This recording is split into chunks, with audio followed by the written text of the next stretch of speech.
Graça e paz, meu irmão, minha irmã, que Deus abençoe você e que a paz de Cristo esteja com você. Você que está conosco nessas reflexões, nós gostaríamos de desejar que você seja bem-vindo. Você que é de São João Batista, que é de Barreirinha, de Recanto Verde e Icatu, que você possa se sentir em casa e que você possa compartilhar conosco das bênçãos que Deus tem para derramar a cada um de nós. Bom, nós estamos dando início a uma série de reflexões sobre o livro de Lucas. Nós vamos aproveitar esse tempo para conversarmos um pouco sobre as parábolas do livro de Lucas. Mas o que são parábolas? Parábolas são histórias contadas, são ilustrações baseadas no cotidiano, no dia a dia das pessoas. Essas histórias, elas têm como objetivo ensinar uma lição, levar uma reflexão ou ainda fazer alguma comparação. Jesus utilizou-se muito da parábola como um recurso pedagógico.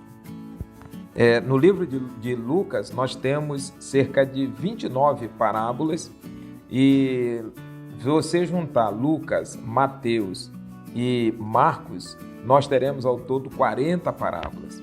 Dessas parábolas, 16 você só vai encontrar no livro ou no Evangelho de Lucas. E nós queremos, então, durante esse período, fazer uma pequena reflexão em cima dessas parábolas.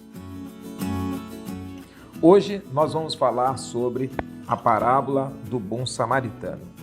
Eu queria convidar você a abrir a sua Bíblia no livro de Lucas, capítulo 10, a partir do versículo 25, que diz o seguinte: Certa ocasião, um perito da lei levantou-se para pôr Jesus à prova e lhe perguntou: Mestre, o que preciso fazer para herdar a vida eterna?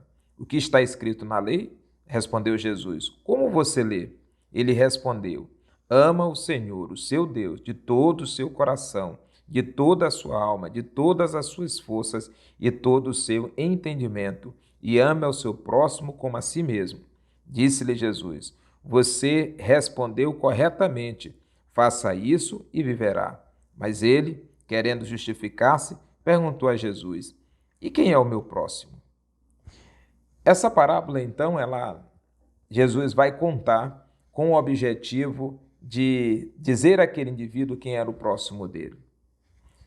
Você vai perceber o seguinte, que Jesus vai então narrar uma pequena história que diz que certa vez um homem desceu da estrada que sai de Jerusalém em direção a Jericó.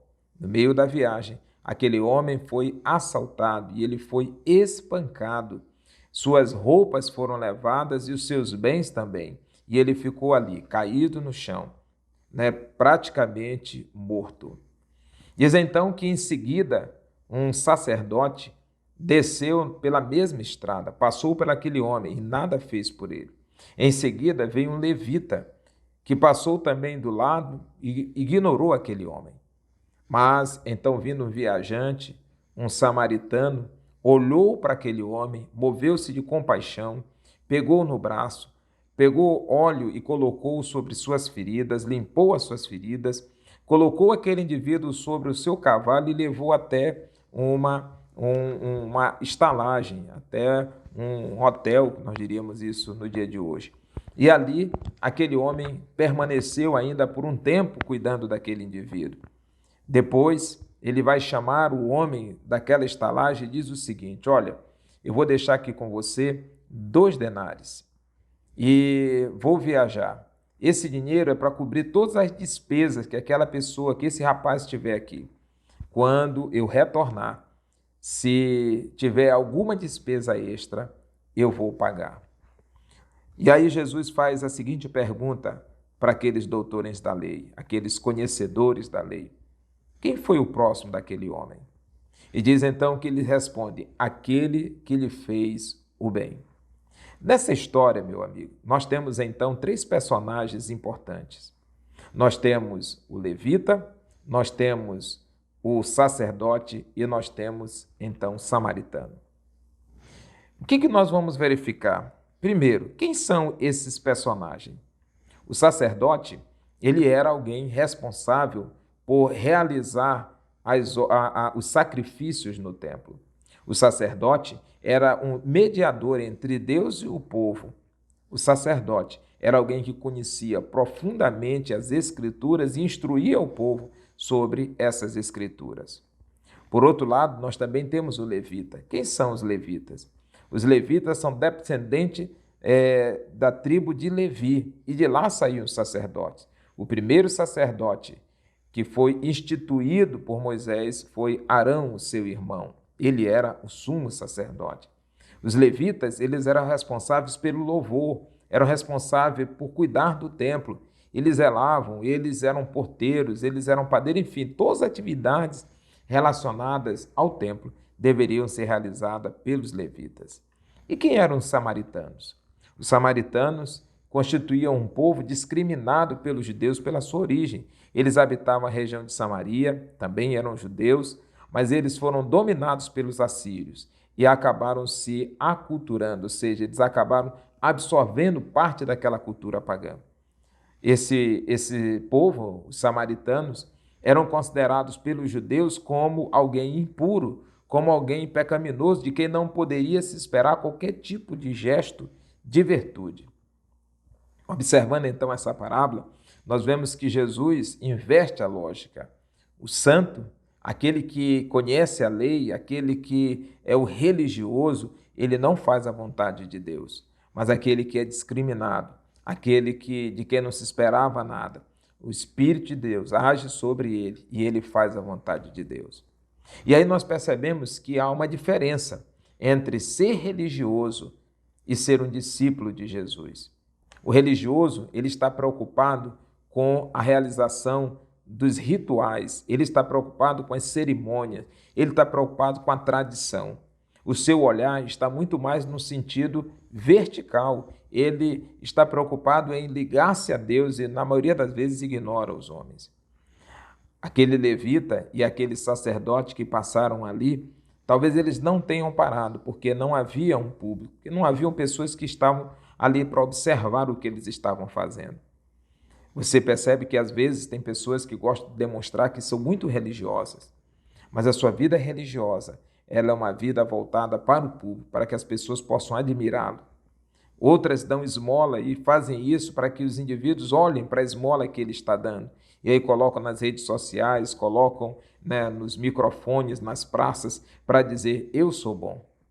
A outra coisa que nós observamos é que, apesar da tradição, aqueles indivíduos, eles ignoravam o verdadeiro sentido do que era adorar e servir ao Senhor. Já por outro lado, o samaritano era alguém que, apesar de não ter status, de não ter toda aquela formação que aqueles outros indivíduos possuíam, mas ele compadeceu-se, o seu coração moveu-se para perceber o sofrimento das outras pessoas. E mais do que observar o sofrimento, aquele homem toma uma atitude de parar, de ouvir, para cuidar daquele indivíduo. Sabe, no dia a dia nós temos dificuldade de abrir mão de parte do nosso tempo para cuidar de pessoas que precisam de nós. Hoje é um tempo propício para isso. Nós estamos vendo que cerca de 3 bilhões de pessoas estão em confinamento por conta do coronavírus. Quantos idosos estão abandonados nas suas casas, aguardando alguém que possa ir até lá, saber quais são as suas necessidades, ir ao supermercado ou à farmácia e suprir as suas necessidades?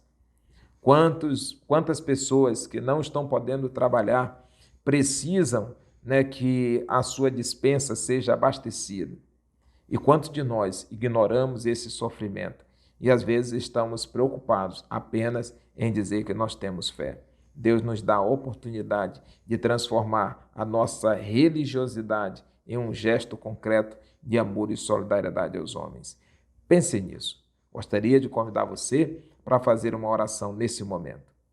Senhor Deus e Pai, nós queremos colocar diante do Senhor as nossas vidas, Pai. Nós que conhecemos a Tua palavra, nós que participamos das atividades religiosas, Pai, nós te pedimos que o nosso coração possa verdadeiramente ter compaixão para aqueles que sofrem e que nesse período a Tua igreja possa se levantar não só para falar de um Deus que salva, mas ser um instrumento de salvação, de resgate de vida e de cuidado com pessoas.